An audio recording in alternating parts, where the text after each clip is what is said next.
इसी तरह ऐन के साथ एक और वर्ड होता है, वहां पर भी शोशा बनना चाहिए, बनता है, लोग बनाते नहीं हैं। नाम एक होता है अतीक। अब देखिए लोग अतीक लिखते कैसे हैं, ये ऐन लिखा, ये ते लिखा, ये लिखा और ये काफ लिख दिया, ये अतीक है। अच्छा अब जरा एक मिनट ठंडे दिमाग से, अगर मैंने यहीं पर लफ्ज लिखना होता इश्क, तो वो कैसे होता? ये ऐन है, ये शीन है और ये काफ है। अब देखें ये जो दंदाने हैं ये सीन, ये शीन के खानदान को जाहिर कर रहे हैं। मुझे बताइए क्या इसमें और इसमें कोई फर्क नजर आ रहा है आपको? ये ते अलग वर्ड है, ये अलग वर्ड है, यहां पर सीन एक ही वर्ड है।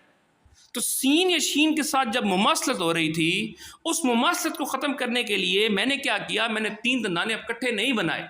अब मैं क्या करूँगा, मैं शोशा बनाऊँगा। देखें कैसे, ये आइन और ये शोशा। अब देखें ये ते, ये और ये का